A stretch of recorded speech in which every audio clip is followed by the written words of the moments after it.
everyone, so we're back on the road. We're heading home and another long drive, about 4 hours. And last time I posted a video asking if anybody's interested to find out how we keep our toddler Rio happy in his car seat for long drives. So as you can see, he's fallen asleep, and in this video I'm gonna show you how.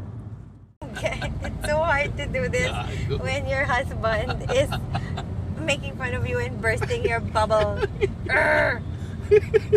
So the first thing I wanted to talk about is how we never travel without his trusty diaper bag. And who travels without a diaper bag? I don't think that's... I know you all do, but I'm just saying how great and handy this diaper bag is for traveling. But how does this keep Rio happy? Because it holds everything that keeps him happy. Yeah, it keeps you happy, but tell us what keeps Rio happy. Okay, so anyway, I'm just saying, if you want to know, this diaper bag is so great to hold those things, and I've made a post about it. A mommy must have post about it before, and I'll put it on my highlights. Okay, now what do I keep in it to keep him happy? The first thing is, when he was much younger and I was still breastfeeding him, so I had this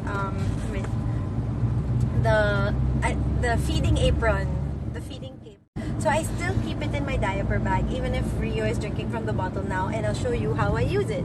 So that was my feeding cape, and it's still always in the bag because it's so handy to use as a sunshade.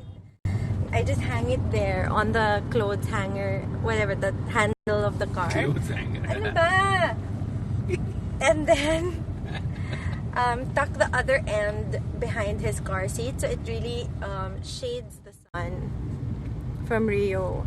So at least if he falls asleep or even when he's up, the sun is not too direct on his face. That's one. And number two, if you can see, his baby blanket, which is always in the bag, I've rolled it up into like a spring roll and used it as a support.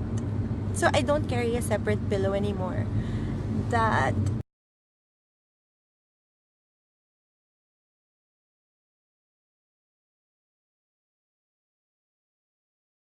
Alright, so tip number 2 are musical toys. That's super duper important. I think that's one of the things that keeps him happy and happiest. And we have a couple of them in the bag because after I hand him one, so he's occupied with that. After a while, he'll get bored with that particular toy.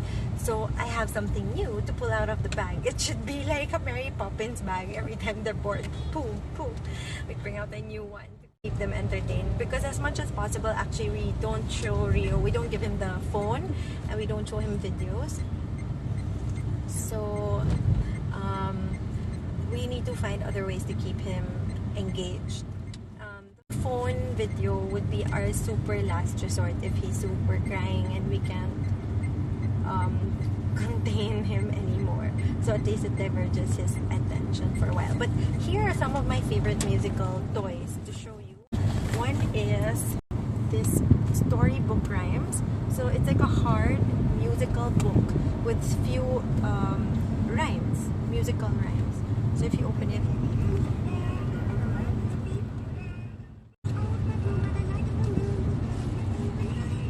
so it has the nursery rhyme. Can you hear it? It sings out the nursery rhyme. So we can all sing it to him in the car. And this is fantastic because the buttons on the side, once the nursery rhyme ends, these buttons on the side, you can press them and it it tells you other details which are on the book, like A for apple, which is shown in the photo, or B for ball, things like that, and different shapes. So that's one. There are like multiple rhymes in this, so that's great. Once he gets bored of that, we also have things like this, which makes a noise when he turns it around. So that's another one. And this other toy, which I love, which is like a steering wheel of the car, so that he can pretend to like drive like Papa, big boy style. So if you turn the key, normally this toy makes sound, but he's banged it and thrown it so much it's not making sounds anymore. Yeah, this also makes sounds when you beep the horn and press the other buttons. Every button has a sound. And so that's one, musical toys. Number two is toys that he can fiddle with to keep him engaged. So one of the things we love since he was 3 months and he still uses it till now is this mouse. And I've hooked it on. Oh, these are super helpful. These hooks, links actually, these links. I'm sure you know where to get them if you're a mom. Like, they come with the play gym. And what I did here is I just used the links from his play gym toys and put them on the side of the bag so we can hook anything when we're traveling. Oh snap. This mouse, the ears turn, they make a sound. The tail turns, it's a different color. And then he can bite on the cheese, on the flour. They make a sound. I can hang it also on that handle sometimes. And if it's hanging down, he tries to grab it, you know, things like that. So that's number two, something in his hands to keep him engaged. Number three is books. So I don't have it here, but I have a really nice, like a board book with transportation. So at least when he opens the book and we can do it together, you know, if he sees the bus, I point out on the road, Rio, that's the bus. If the motorbike, that's the motorbike. What's the sound of the motorbike? So all these things you can keep asking him, engaging him, the kids with the questions. Another good substitute for these board books are flashcards. You know, you can show him ball, what is letter C, it's for cat, and things like that. And at least if you see these things on the road, you can also ask your toddler, you know, oh, that's like this, that's a flag, things like that. One tip is, like, he loves balls. That's one thing that's sure to make him happy. But I would never give the ball on the car ride. I tell you why. Like, we hide all the balls at the back in the trunk. There's one.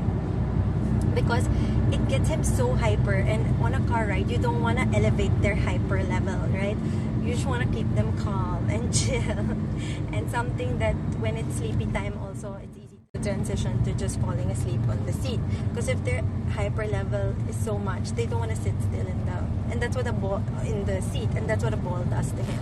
Okay, so we are on the third, I think, musical toys, something to fiddle with.